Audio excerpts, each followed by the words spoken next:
चला भैया सर दे क्या बात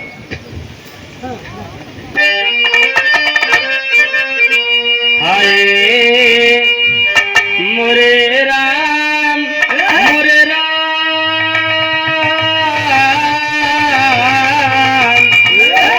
हे मोरे बाबा जोगिया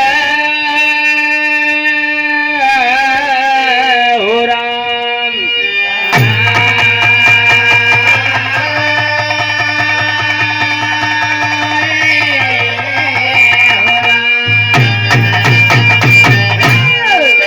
महानंदापुर के ऐतिहासिक माटी से उदय राज यादव जी के तरफ से 51 रुपया के आशीर्वाद मालिक सुखी रखे।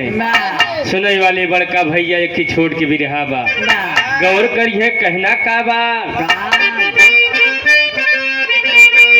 तो एक राजा की सुनो कहानी तो करता राज में वो मन मानी भैया रानी जे कर जा नहीं न केहू भेद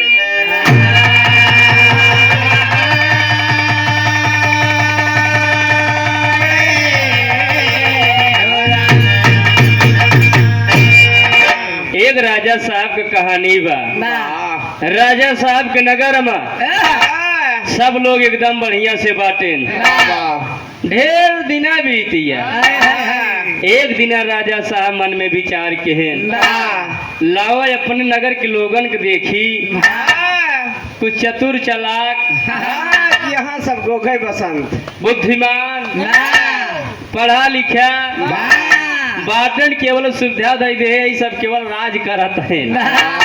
राजा साहब बड़का भैया हो करत का न मास्टर साहब गजल में कहना बा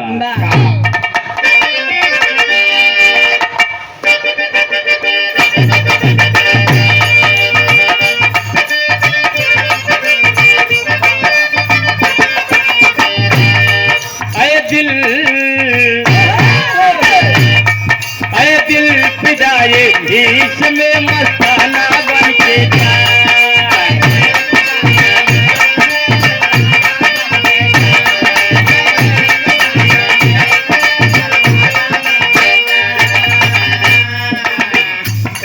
तर्ज भाव में कभी का लिखाई का पड़ा गौर करी है खुदा की शान है खुदा की शान है कीचड़ में कमल खिलता है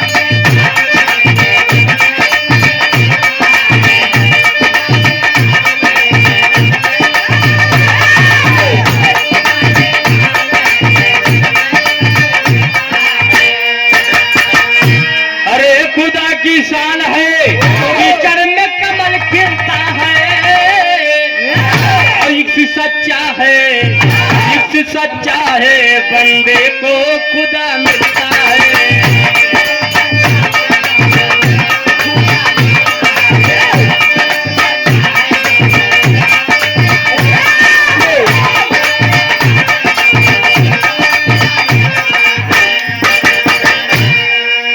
खुदा की शान है कीचड़ में कमल खिलता है। घरे दुआरे सब सफाई करावाता है, सरकारों आदेश दे देगा जहाँ रहा जाते वहाँ साफ सफाई कर दिया ताकि मच्छर न लागे मलेरिया न हो। लेकिन बारे मालिक बारे परमात्मा आपका करिश्मा कीचड़ में वह कमल खिलत है। कमल खिलत भैया बारे प्रभु आपको महिमा या परम्पार बा। लेकिन कवि जी का टेरी में लिखा ही का परा मास्टर साहब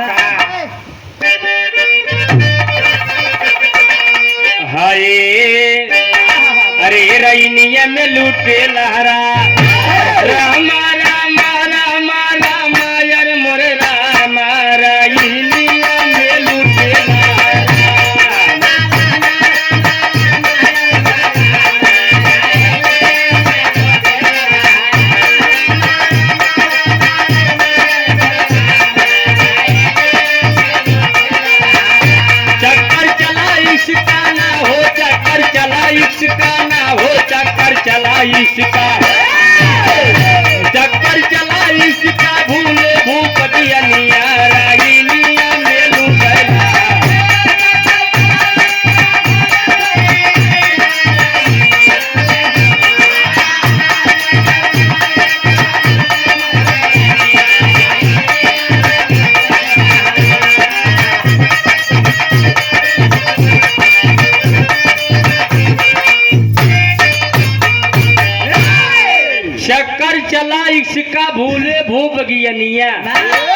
रैनिया में लूटे लहरा। ए भैया राजा साहब प्रेम में पड़ गए।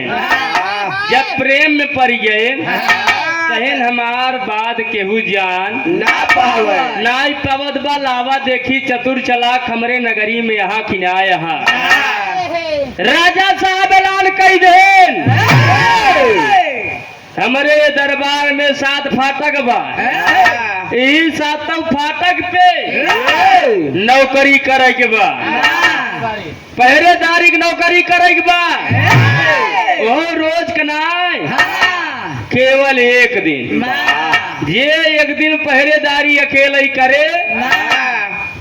राती में जवन घटना घटे अगर वो हमका बताई दे, सवेरे वो का जौन मांगे तवन दई दे।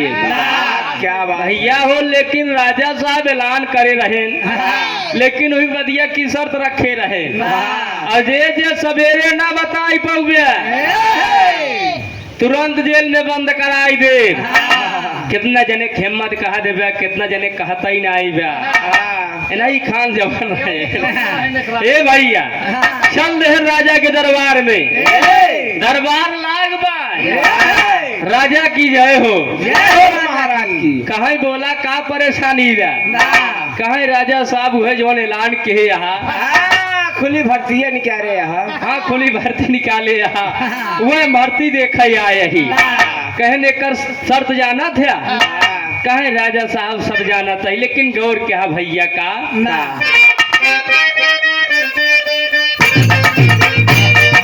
रोज राज दरबार में आवे एक नया सिपाही जी, सातों गेट पे पहरा देते बीत जात कन्हाई जी।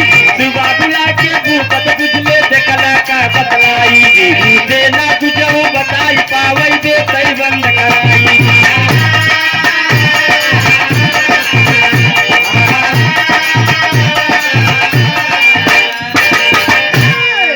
जे आवे भैया जाए रात में ड्यूटी करे, सात पहरा बेका घंटा जब एक घेटे थवे गेटे पहरा नींद आई है, सोई नींद आई है, थका है, बैठा रहा कहाँ जाए देखे वही करे। रात बिरा सब अपने काम में मगन हुई है।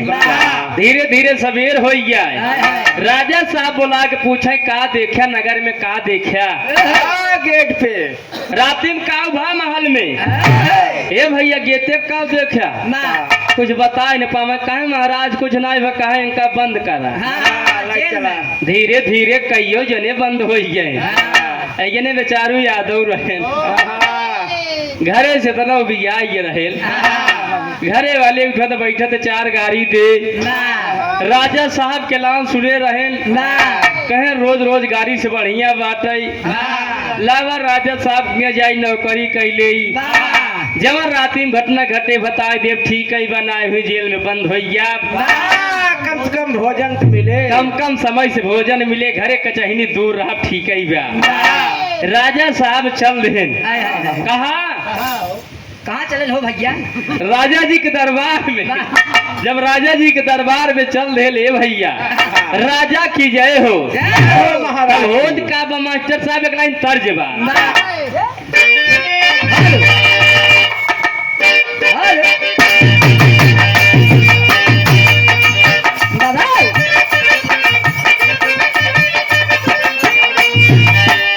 गोरिया रे स्वर्गीय गुरु रामदेव राजा गाँव है। और कावागिरी हो राम कावागिरी, गोरिया रे बेजोरे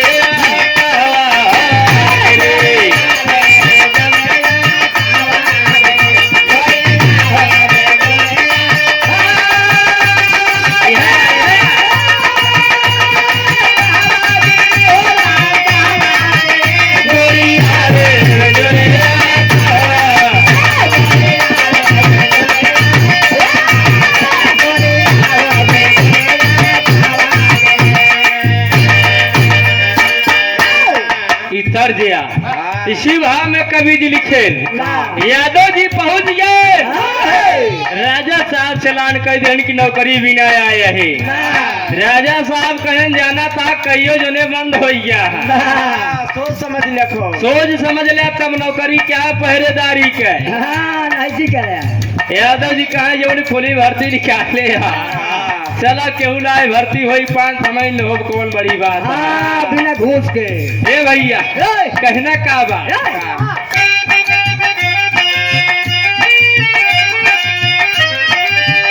अरे अइले एकटिया दो, अरे अइले एकटिया दो, मंगा भरे बनी गइले सिपहिया राजा करे।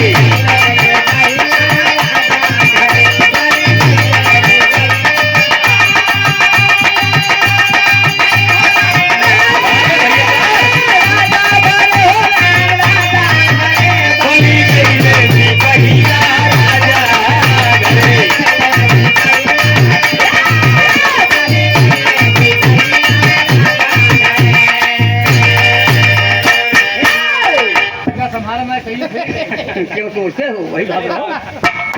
नहीं रामदेव का हैदर गुरु जी ला गया पगला गया, हम कह लगे रात है ये विला तो कर रोके दूसरे का जिराफा करा।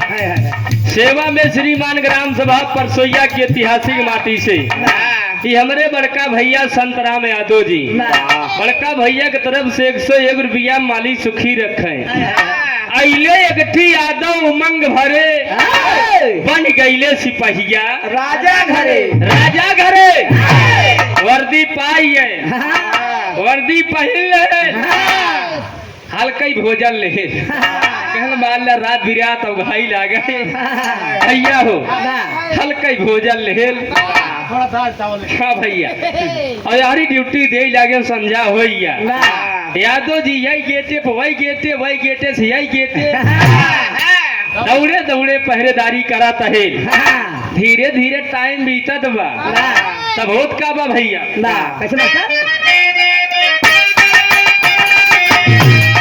ड्यूटी लागल बाटे रात के पहरिया,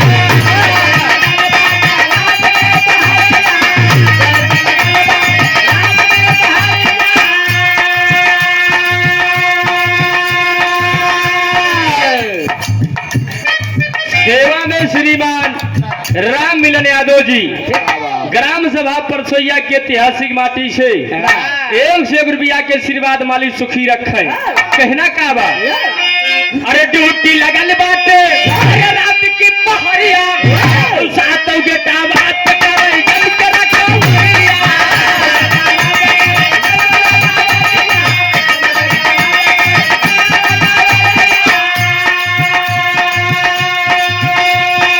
सुनने वाले बड़का भैया हो यादव जी अकेला यही गेटे सातों गेटे पे दौड़ दौड़ जाता है, दौड़ दौड़ जाते हैं चारू थकाई जाता है। कहाँ ही नौकरी कही के पछताई गया, फंस गए भैया हो कहे का। अरे सोटे तो चारू, अरे सोटे तो चारू बड़ी मुश्किल पारे बनी गईले राजा करे।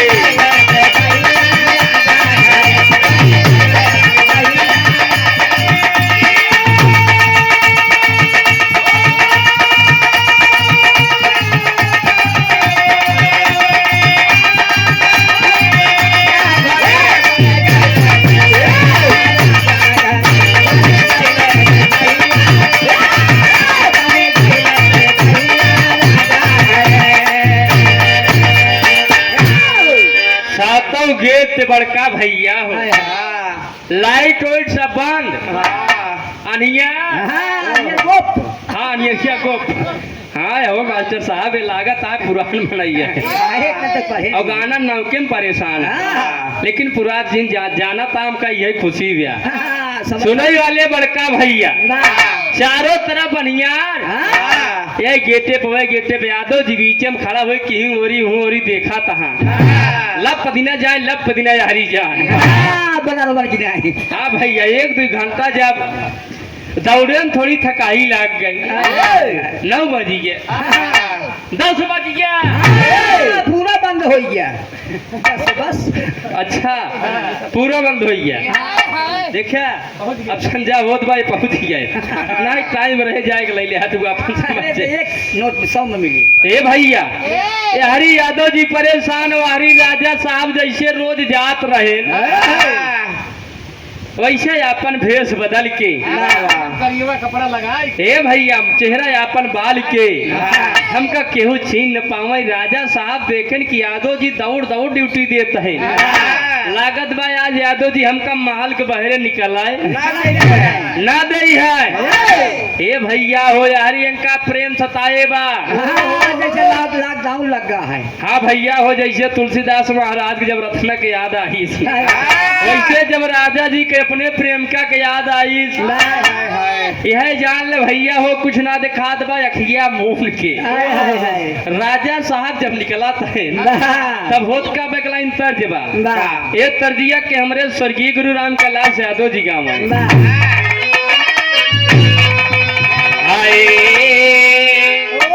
भैया। अरे रीमा झीमा झीमा झीमा बरसैसा वनवा हो रीमा झीमा बरसैसा वनवा हो किया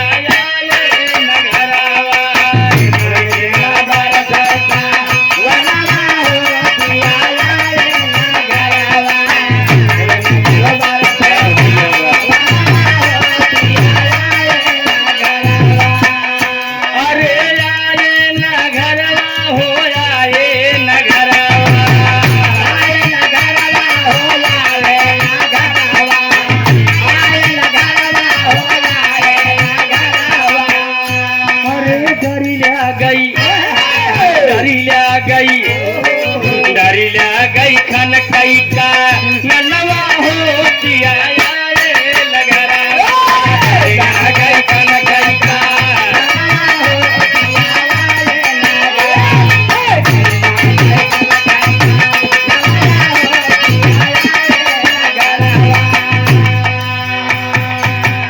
हे भैया 10 बज गया। राजा साहब कहे इतना टाइम अपने प्रेम क्या के घरे में दोनों जने के बातचीत लेकिन आज ऐसा पहरेदार आई बा लागत बा आज हम महल से निकल ही न पाओ। 10 बजे के बाद छोड़ा 11 बज गया। राजा साहब के और रहा 12 बज गया। बुद्धि बंद हो गया केकर हो राजा साहब के भैया होत का बा मास्टर साहब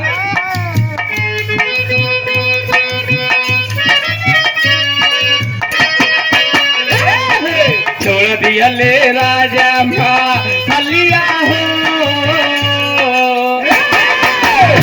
अरे छोड़ दिया ले राजा माँ हलिया हो ठीक 12 बजे रतिया छोड़ दे राजा माँ हलिया हो ठीक 12 बजे रतिया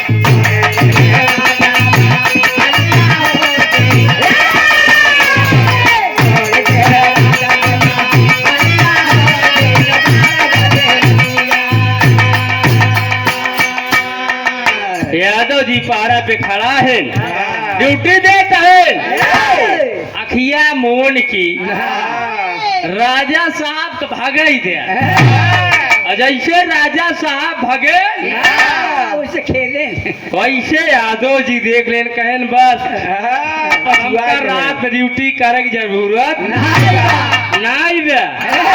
शिकार मिल गया शिकार मिल गया। नहीं राजा साहब के यादव जी पछुआल हैं कहन देखी तो के अहेन नहीं पछुआए धीरे धीरे जाता है होत का बा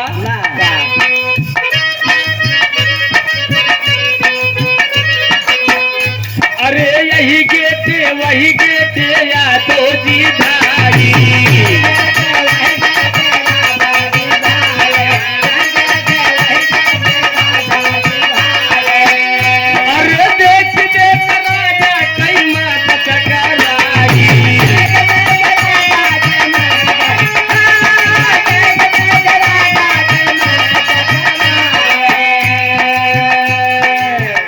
भैया राजा साहब का दिमाग काम नहीं करत बा।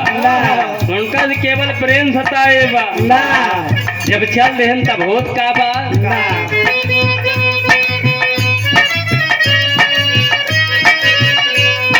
लागत बा खुल जाई पुलिया हो, अरे लागत बा खुल जाई पुलिया हो, ठीक रतिया लागत बा खुल जाई।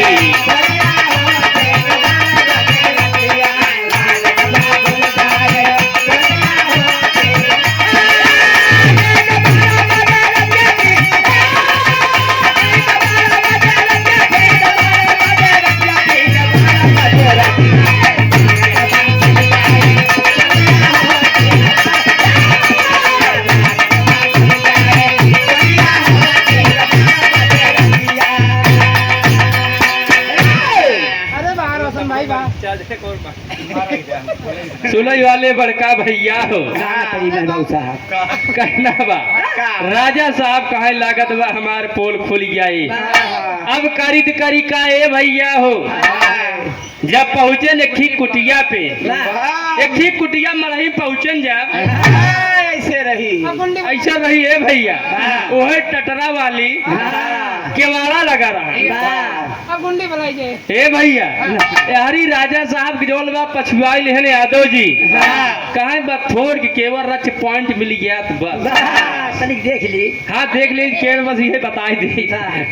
राजा साहब जाए कि कुंडी खड़कावत है के करे घरे धोबिन के घरे एनहु राजा साहब सतवा ए भैया धोबिन के घरे जाए के राती कई राजा साहब धीरे धीरे कुंडी खटकावत है। जब कुंडी खटकावत है अब चारों तरफ देखा है ऐसा ना हो केहू देख ले आज लेट हो गया। हरी धोबीन परेशान, हरी राजा साहब परेशान।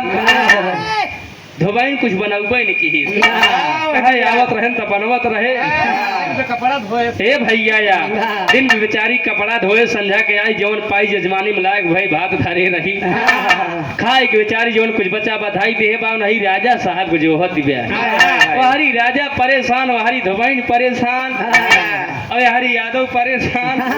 परेशानी परेशानी बाढ़ी है ए भैया या सब परेशान है बाबू साहब। कहना का मास्टर साहब एक तरज बा लग गए कई वाली। एक स्वर्गीय गुरु हैदर अली जी बड़ा लहाई के गांव है। अरे राम झको राम रही झूलनी,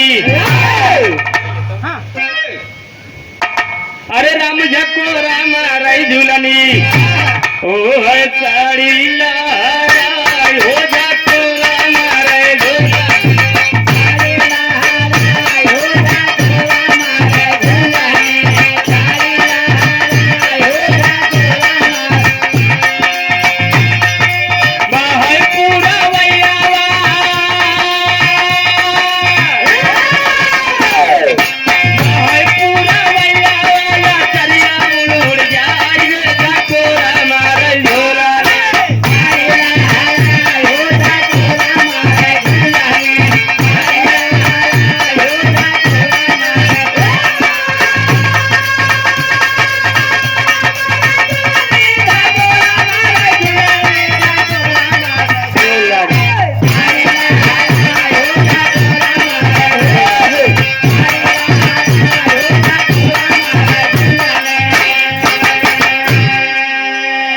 स्वर्गीय गुरु हैदर अली जी लहाई के गांव है।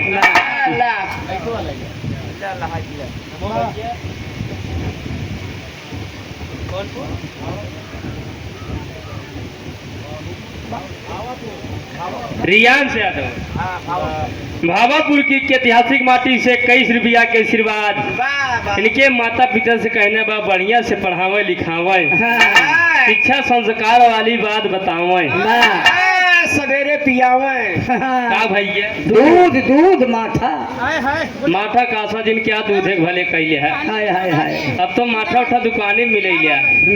इस संजोग की बात है का अब माठा दहू अगर दुकानी पर खरीदबे सोचे वाली बात है।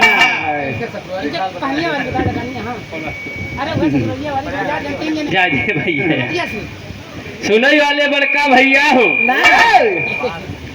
होत का बा यही गीतिया के हमारे स्वर्गीय गुरु राम कैलाश यादव जी यही गीतिया थोड़ा लहा के अपने अंदाज में गाय दे कौनो दुल्हनी दुल्हा परदेश सुनई वाले बड़का भैया जब चिट्ठी अवतार चलत रही तब को बात यह है अब आजकल का दुल्हा कहाँ जाता है पोस्ट कार्ड पहले चलता है पोस्टो कार्ड भेजे मिला तर बताई पहले पहुंच जाता है पोस्ट कार्ड पोस्ट अच्छा जाल मनैया ए भैया यार दुल्हनी कितना दुख तकलीफ बा यारी बगल वाले से ना देखी जाता ये रखी ऊपर वाली बढ़ा दिया भैया मालिक छेड़े ना सरकार बढ़ा दे लल्ला बढ़ा दे हेलो चलो सुनो वाले बड़का भैया हो दुल्हनी दुल्हा परदेश 1 साल 2 साल महीने बीतत भाई हाँ भैया हो दुल्हनी कितना दुख तकलीफ बा यारी बगल वाले से ना देखी गया जाए कि पूछा तहन गोइया का बात बा का हो गया कवन विपत पड़ गए कौन विपत ऐसा पड़िया तोहरे दुल्हा ना आवत है का परेशानी भय का झगड़ा लड़ाई भय नहीं मारपीट भय कहाँ सुनी भय भैया कुछ नहीं था कहा है दीदी कुछ नहीं भय केवल जैसे रोत होत रहन दोनों प्राणी में टुन्न पुन्न वैसे रतिया में दिन थोड़ के ज्यादा हो गया दूल्हा हमार सवेरे अटैची में कपड़ा भरे चल दे लौट के ना आवता कहाँ का लालच दिया कहाँ बड़ा लालच देता है लेकिन हमार दुल्हा हमार पिया ना आवत कहा का भैया तब वह दुल्हनिया कहा है पैसा ले ले पाछे से पैसा ले ले भैया आगे से चले पाछे अनुराग भैया के मामी जी के तरफ से 51 रुपया के आशीर्वाद शिव बहादुर यादव जी के सुपुत्र अनुराग यादव बड़का भैया की तरफ से 200 रुपया के आशीर्वाद पूरा घर परिवार सुखी रहे सब हमारे बड़का भैया सुखी रहा बाबूजी का श्रद्धा सुमन अर्पित बा लेकिन कहना का बा अरे मोर दुल्हा परदेसिया अरे मोर राजा परदेसिया रावट के लाया परदेसिया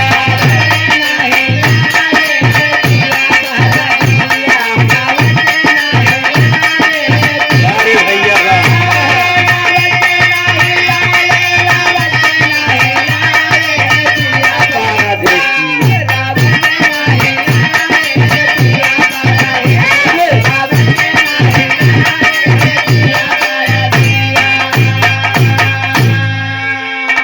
सेवा में श्रीमान अपरन सम्मानी जंजन में सम्मान पाने वाले जो कि पर्चे के मोहताज रही है भोलई पूर्वा ज्ञानीपुर के ऐतिहासिक माटी से सेवा में श्रीमान बड़का बाबू छोटे लाल यादव जी की तरफ से 500 रुपया के आशीर्वाद गोर छू के पलिगी बात सब हमारे बड़का भैया खुशी रहा है भगवान करे क्यों खांसी जो खाम ना हो साउंड वाले भैया हम तू ने सही जो सब के मनाई थी सब भले से रहा है जब सब भले से रही है तब बाजा बाजे हाँ भैया अब हमसे मनाई थी सब भले से रहा क्यों खांसी जो खाम ना हो अगर केहू डॉक्टर साहब हो था जोड़ के माफी बा अब डॉक्टर साहब सवेरे दूठ अगर 32 लगावत है पीछे कोनो कारण होए हे प्रभु हे मालिक काल 10 जने आए रहे आज 12-15 जने हो जाते तो ठीक है सब अपने परेशान आए भैया लेकिन कहना का बा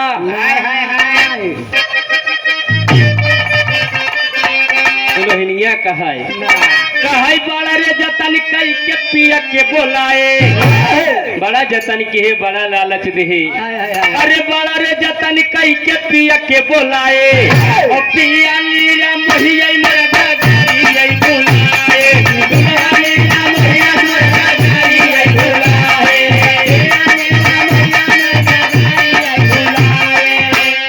अरे वही दुल्हनी के दार ए भैया वो करमार एक कल समझ ना पाए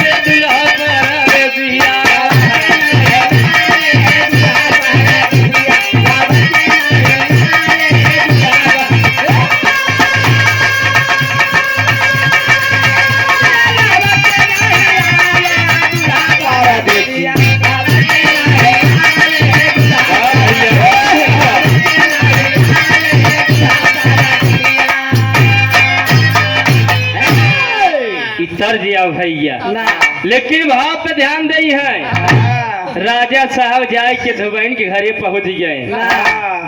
कुंडी खटकावत है, जब कुंडी खटकावत है ए भैया तब देखा होत का बा गौर करी है।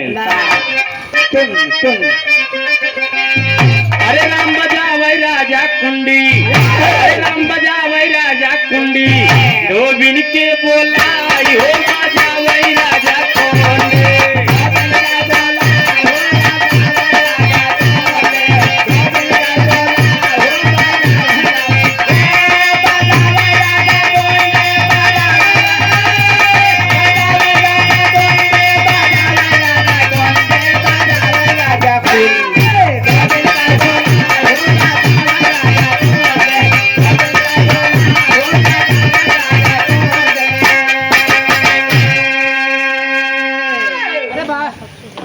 अरे वाह भाजू अनुराग के मामी जी की तरफ से इतनी इनकर नंद बाती सबके गरियावे के बा। कहो अब गाड़ी होए 30-35 जनी। अरे मोर भैया हो, मालिक सुखी रखा 101 रुपया का आशीर्वाद। मैं 3400 कम मास्टर साहब पूरा गांव है बाबू साहब। बड़ा भाई हेलो ये बैठ गया पिछावा से यादव जी, पिछावा से यादव जी चल रही आई हो बजावे राजा कुंडी।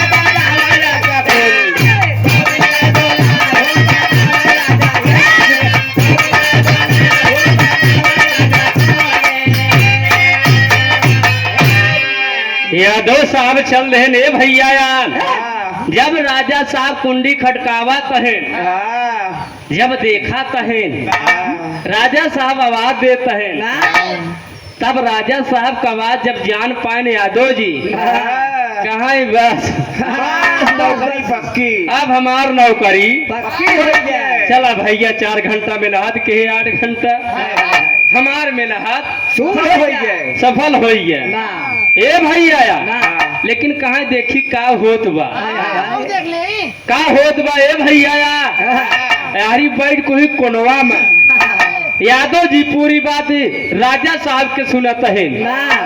किवाड़ा खोलिए, राजा साहब अंदर गए और जाए कोई किवाड़ा के लगे कटरी के लगे, राजा साहब बैठ के पूरी बात सुनात है। राजा साहब और रानी दो बहन दोनों जने का बतलात है। यादव जी पूरी बात सुनत है राजा साहब का, तो होत का बा भैया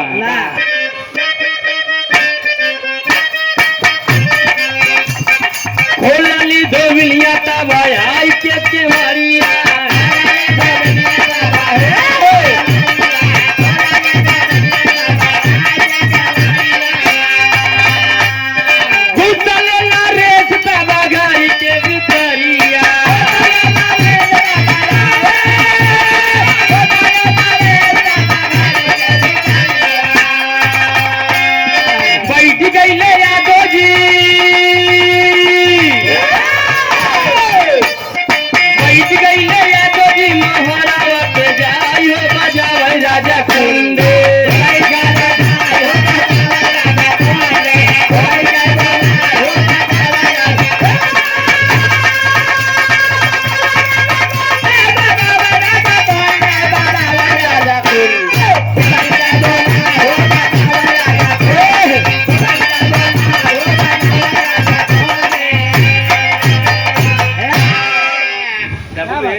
सुनो हले बड़का भैया हो जाय के राजा साहब केवाड़ा खुलवाई के दोनों जने बैठ के बतलात है। जानू ना ए भैया हाय हाय हाय कहा के साज बड़ा देर कई देहा। हाँ मोर साज है।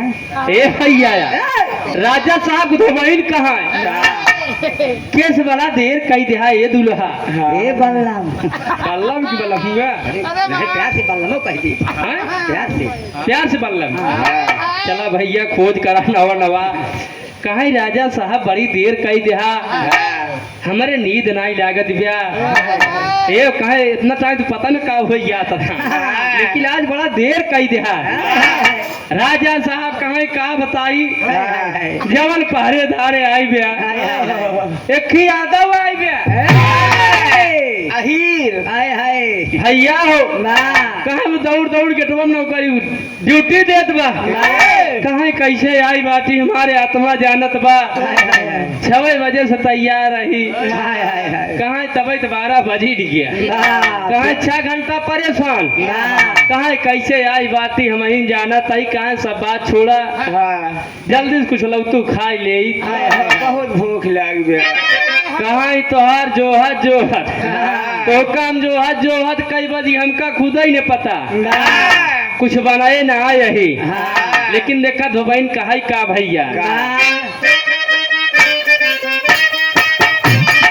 भूखिया लागल बा देबू खाना खियाई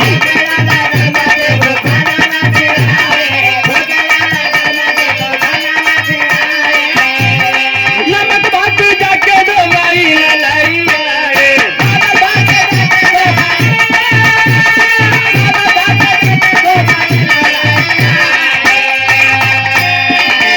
कहे जा तू जल्दी कुछ लो तू खाई ले यह जान ले तना परेशान हो गया ही बहुत जोर भूख लाग गया धोबाइन कहे आज हम खाना वाना नहीं बनाए कहे तो का नहीं पता रोज जाए हम घाटे में सब हम कपड़ा धोवाता ही घरे घरे जाके दे थे का भैया कपड़ा काहे घरे घरे जाए हम कपड़ा दे ई टाइम हो अगर है जजमनियम भात पाए रहे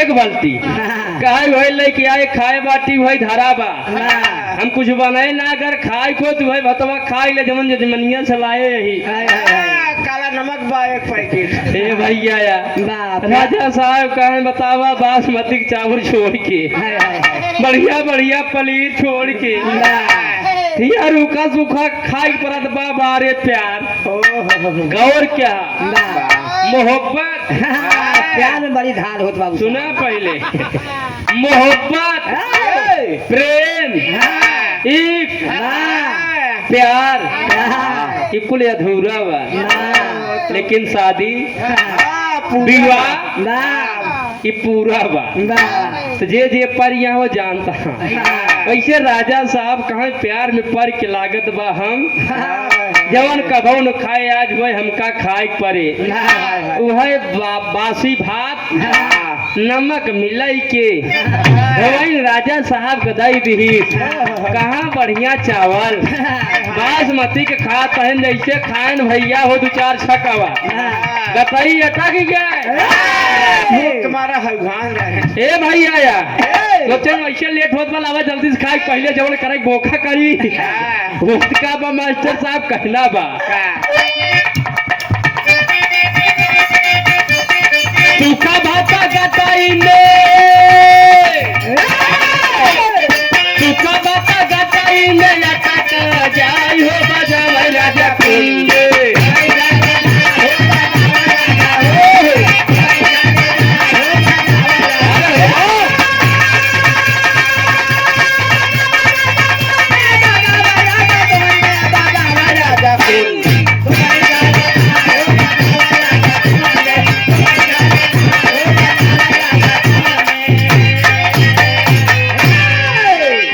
सुनई वाले बड़का भैया हो गटाई अटक गया के राजा साहब का कहे जल्दी पानी ले आवा गटाई अटक गया बा धबैन कहा बतावा यहाँ पानी कहाँ बा अब यहाँ से चलाई पड़े घाटे पे जहाँ हम कपड़ा धोई थी वही पानी बा यहाँ नदी के पानी ना आई बिया जवन हिया पानी रहन को कुल जिठवार दी सड़ाई दे ए भैया या कहे जहाँ हम कपड़ा धोई थी वही घाटे के पानी बे नदी के पानी ना आई बे दूर चल बे तबले तो हाथ राम नाम सब है यही सब हकीकत है। हे भैया या अब राजा साहब का करें, राजा साहब बड़े टेंशन में हो गए। यारी बतावा हम जजमानी के भात खाई, दुनिया खम खवाई, आज हमका खाई पड़त बा बारे प्यार। हे भैया या प्यार में धोखा हो जाता हो गया, हाँ, हो धोखा हो गया। धोबन लिया कि राजा साहब जब घाटे जात गया तो राजा साहब बड़ा उदास है। कहाँ ही बतावा पता न के करे घरे कर कपड़ा धोवा लाइक ही कपड़ा धोवत या ना अभी हमका घाटे के पानी पिए पड़ी। ये इतना पानी साफ बा बाकी काई पड़ी है। हे भैया या राजा साहब गटई अटकी बे धोबइन कहा ए राजा जल्दी पानी पिया नहीं गया। अजरी लगा के पाली जब राजा साहब पिया तहन वोट का बा भैया के लाइन तर जवाबी रहा में कैसे भैया तर दिया बाबू साहब बिना बोलिए आप बार बार सम्मान किए आप परम सम्मानित योग्य परिचय के मोहताज नहीं है। इस ग्राम सभा के भावी प्रधान हरकेश सिंह भैया जी की तरफ से पुनः 200 रुपया के आशीर्वाद। मालिक सुखी रखन से बड़का भैया हमार सुखी रहे, भगवान करे जल्दी प्रधानी चुनाव। यह जान ला जितना ही लेट होत बा देवी से उतना ही जात बा। इन्हों सब जबरदस्ती खड़ा कर दे अब तो खड़ा हो पछताता ही। तो मास्टर साहब जैसी ना मिले को होश मिलवा देता गदेला से। ए भैया होत का बा एक लाइन तरज बा राजा साहब जाए कोई घाटे के पानी पियतन जहाँ धोबाइन पूरे गांव भरे के लायक कपड़ा धोत जहाँ कभो केहू पानी ना पियन बारे प्यार बारे फिक्स एक कहना में मास्टर साहब माने पूछ ले बता ही नहीं पाई है एक लिखी घरे दे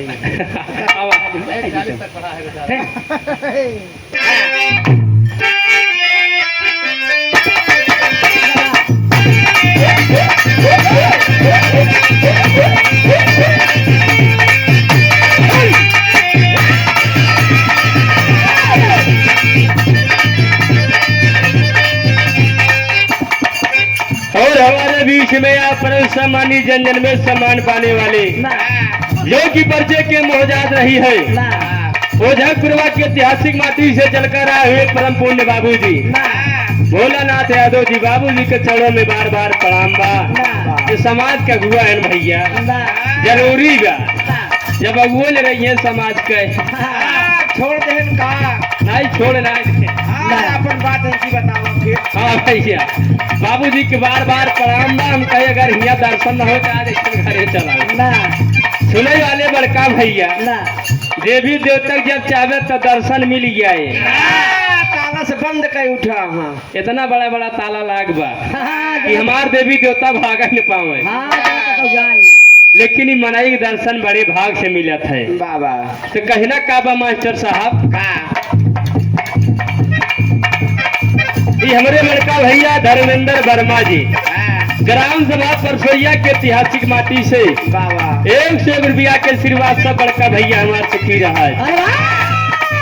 पहले जमाने में लड़कियां छुटवारा रहा तब शादी हो जाए तोहरे सब लड़कैया में मुठी नापा जाए कई मुठी के रहा हम रहे 7-8 मुठी। चला कब कब कुछ बताया ये जान रहे कबो सही बोल नहीं सकते सही बोल दे कहाँ बोलोगे।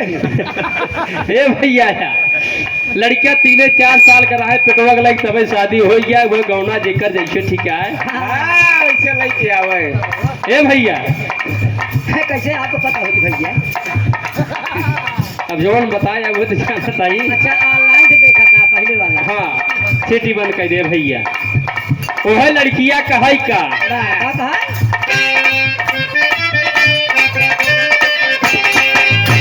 बाबा हो बाबा हो बाबा हो भैया हम जो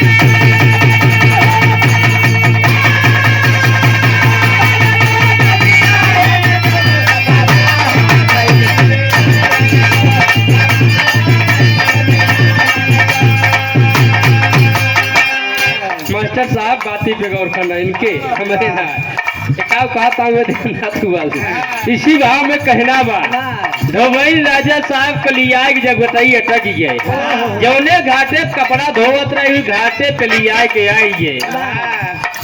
का ही घाटे के पानी पिया अगर ये अपन जान बचावे पिया तब जिया। हाँ भैया, और राजा साहब करत का है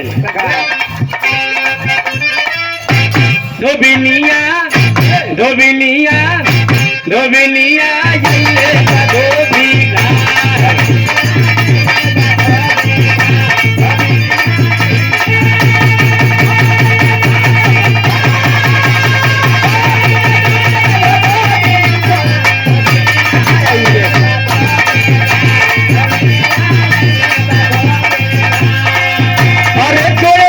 सुविधा राज ठाकबाद, सुख सुविधा राज ठाकबाद। धोबिनिया धोबिनिया धोबिनिया ये धोबिगा।